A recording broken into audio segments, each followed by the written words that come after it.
Pergunta 425. O sonambulismo natural tem alguma relação com os sonhos? Como explicá-lo? É um estado de independência da alma mais completo do que o sonho, quando nele as faculdades adquirem maior amplitude. A alma tem então percepções de que não dispõe no sonho, que é um estado de sonambulismo imperfeito. Então, o que seria o sonambulismo natural? Seria um estado de independência da alma mais completo, em que, de alguma forma, ela ainda comanda o corpo, ou há alguma repercussão no corpo. Então, o sonambulismo, a alma tem algumas percepções. E aqui a definição espírita muito interessante é que o sonho é um estado de sonambulismo. Então, vamos entender isso. O sonho, na verdade, não seria o sonho, né? Não sei se a palavra aqui está mais correta. Comentários de Kardec. No sonambulismo, o espírito está na posse de si mesmo. Os órgãos materiais, achando-se de certa forma em estado de catalepsia, deixam de receber as impressões exteriores. Esse estado se apresenta principalmente durante o sono, ocasião em que o espírito pode abandonar provisoriamente o corpo, por se encontrar este gozando do repouso indispensável à matéria. Quando se produzem os fatos do sonambulismo, é que o espírito, preocupado com uma ou outra coisa, se aplica a uma ação qualquer cuja prática necessita de utilizar-se do corpo. Serve-se então deste como se serve de uma mesa ou de um outro objeto material, no fenômeno das manifestações físicas, ou como se utiliza da mão do médium nas comunicações escritas. Essa é a diferença do sono para o sonambulismo. No sono, o espírito se emancipa, ganha um certo grau de liberdade, vai aos locais onde lhe interessa, e as impressões que ele traz, a lembrança que ele consegue trazer para a organização física, nós chamamos de sonho. Agora, o sonambulismo é um estado em que a alma se emancipa, tem uma certa liberdade a mais, uma percepção a mais, ao mesmo tempo, de alguma forma, ele comanda algumas ações do corpo. Então, essa é uma questão muito interessante. Então, o sonâmbulo, ele está de posse de si mesmo e está de posse, de alguma forma, também do corpo. Nos sonhos de que se tem consciência, os órgãos, inclusive os da memória, começam a despertar. Por quê? Porque há uma necessidade de trazer alguma informação que fique armazenada no corpo. Recebem imperfeitamente as impressões produzidas por objetos ou causas exteriores que as comunicam ao espírito, que então, também em repouso, só experimenta do que lhe é transmitido, sensações confusas e, a miúde, desordenada, sem nenhuma aparente razão de ser, mesclada que se apresentam de vagas recordações, quer da existência atual, quer de anteriores. Facilmente, portanto, se compreende por que os sonâmbulos nenhuma lembrança guarda do que se passou, enquanto estiveram no estado de sonambulismo, E por isso que os sonhos de que se conserva a memória as mais das vezes não têm sentido. Digo as mais das vezes porque também sucedem serem a consciência da lembrança exata de que acontecimentos de uma vida anterior e até em certos casos uma espécie de intuição do futuro. Então é uma questão muito interessante, né? Então vamos resumir um pouquinho. O sono, a alma se emancipa, o corpo jaz lá inerte. Os sonhos são algumas lembranças que se traz daqui ou dali, da vivência do espírito, da recordação, da meditação, etc. O sonambulismo natural é um estado em que a alma ganha um pouco mais de liberdade nas suas sensações e percepções e de alguma forma comanda algumas ações do corpo. Então isso é muito interessante. Por quê? Porque o sonâmbulo ele está se movimentando porque o espírito o movimenta. Então isso é muito interessante. Há um objetivo aí, há uma causa aí, é o espírito. No sonambulismo provocado, aí o espírito de alguma forma vai trazer essas informações ou ao mesmo tempo vai transmitir essa informação em tempo real. No sonambulismo natural, muitas vezes a pessoa nem lembra do que se passou, a não ser que seja de interesse do espírito que ele lembre de alguma coisa. No sonambulismo não natural, há uma necessidade de que o espírito comande o corpo de uma forma mais diretamente a fim de passar as informações que ele deseja. Então, sonho, emancipou, traz as informações, às vezes grava, às vezes não grava, ou grava misturado. Sonambulismo natural, emancipou, ganhou uma certa liberdade maior e as informações muitas vezes são perdidas, mas há possibilidade de se guardar alguma informação. E o sonambulismo provocado é que emancipa, tem um grau de liberdade, comanda o corpo e traz as informações que o espírito deseja passar para quem esteja ali no momento. Comentando os comentários dos comentadores do além.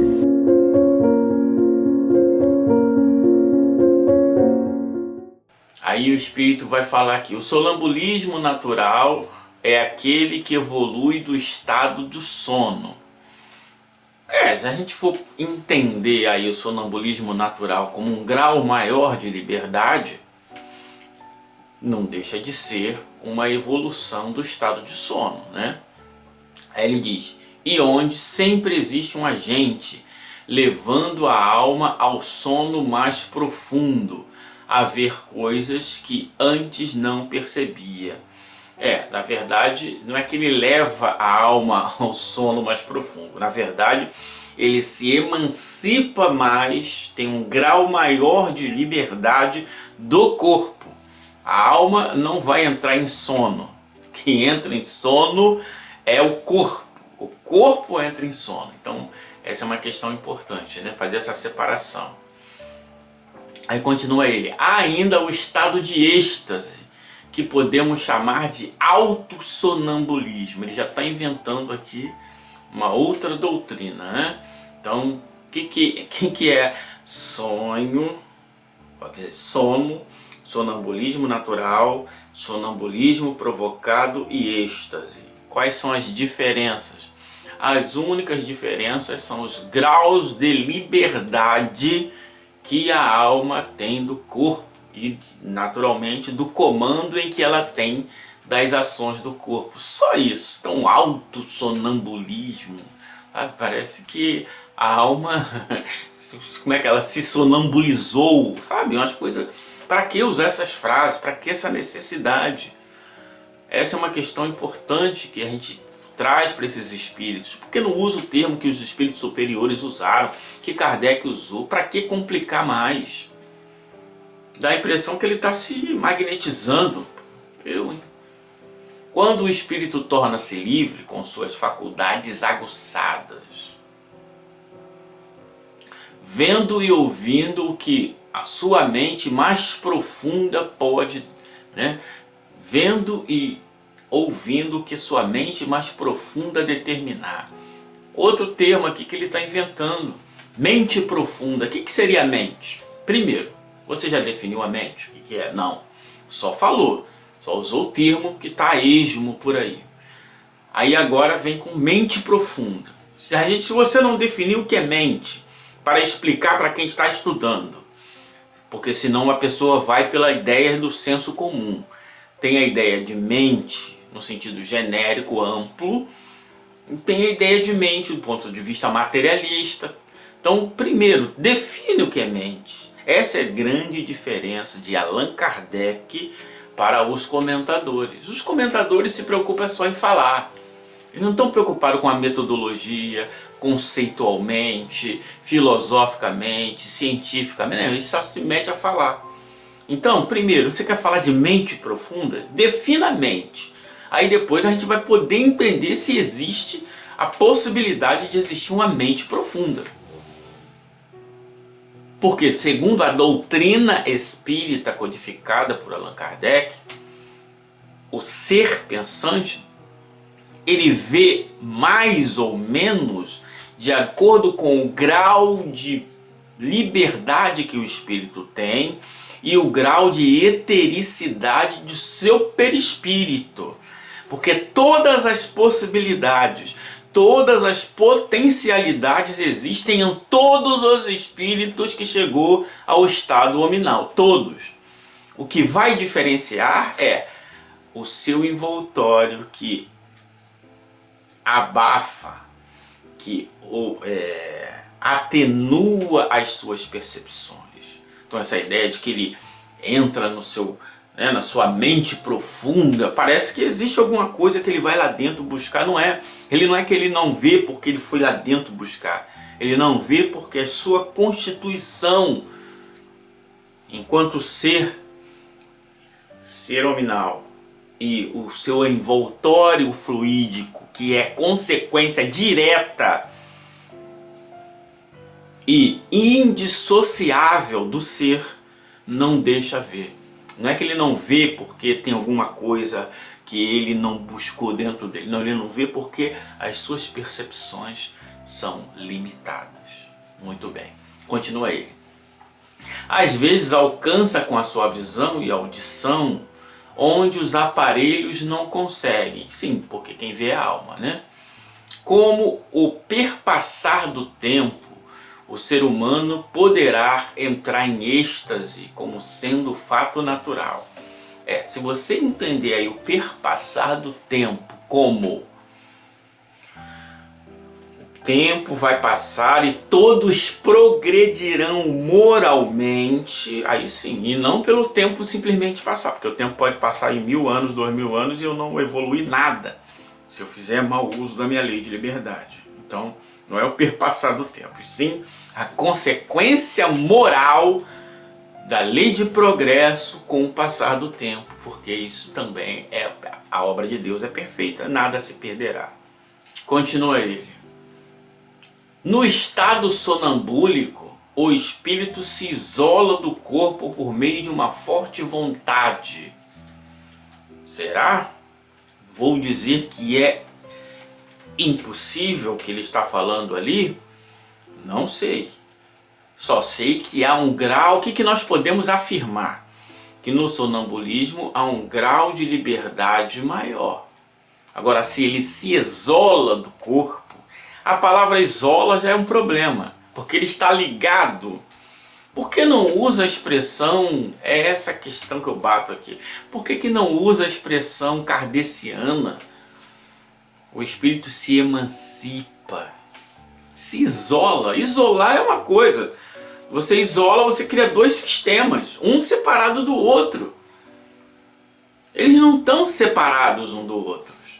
Eles estão ligados, só que com um grau de liberdade maior, de emancipação maior. Então essa ideia de se isola é um problema. Continua ele, por meio de uma forte vontade. Mas tem espírito de terceira ordem que tem uma forte vontade, só que tem a vontade para o mal. Aí ele diz, imaturidade espiritual. E aí? Cuidado com o sistema. Continua ele, o espírito, pela ciência do pensar. O que seria a ciência do pensar? Pensamento, sabemos que é um atributo. O que é a ciência do pensar? Pensar bem, pensar mal, pensar muito, pensar com intensidade, o que é isso? Aí continua. Com a ciência do pensar, retarda a circulação da força vital. Então, o sonambulismo é porque ele retardou a circulação da força vital. Mas o sono natural, também o corpo jaz inerte. Então ele separou, né, a circulação da força vital. Se você entender aí a vitalidade no sentido mais filosófico lá, a volta lá nas causas primárias, e o movimento, pode ser, mas não é isso que ele quer dizer aqui. Né? E aí ele diz, né, como que coagulando, olha essa verborragia, né? Você prolixo, em vez de explicar, ele vai coagular a força vital. Porque ele é mais favorável, vamos no simples, vamos na humildade. O espírito se emancipa e o corpo jaz inerte. Simples assim. Só que, se é sonambulismo, ele não jaz inerte. Ele, muitas vezes, perambula pelo ambiente. Então ele tem movimento, tem vitalidade. Percebe a necessidade de usar termos? Claro, uma pessoa que é leiga, de modo geral religioso, ele tem uma tendência à aceitação, de não questionar, porque todos os pseudo-sábios fazem questão absoluta de que se não questiona. O cristão não critica, o cristão não analisa. Se a laranjeira pudesse ficasse analisando a laranja, não produziria laranja. Mas aqui não é laranjeira, aqui é ciência espírita, onde os espíritos superiores determinam que todos devem analisar criteriosamente. Então, vou usar a frase de Kardec, saindo das questões morais, não devemos aceitar senão com reserva tudo que venha do mundo espiritual. Então, esse papo de coagular isso aí é, né, invencionice, pseudo-sabedoria. Aí ele diz, sem a perda para sua volta ao corpo, o que, quando se dá, é na plenitude do silêncio, não existe violência nessas operações. Aí ele deu uma amansada ali, mas já meteu a coagular, já meteu mente profunda, já meteu um montão de coisas que ele mesmo não explicou. Quem está lendo acha que entendeu alguma coisa, e aí o pior, sai espalhando aquilo que não entendeu para outras pessoas que também não vão entender, achando que é sublime aquilo que é tolo.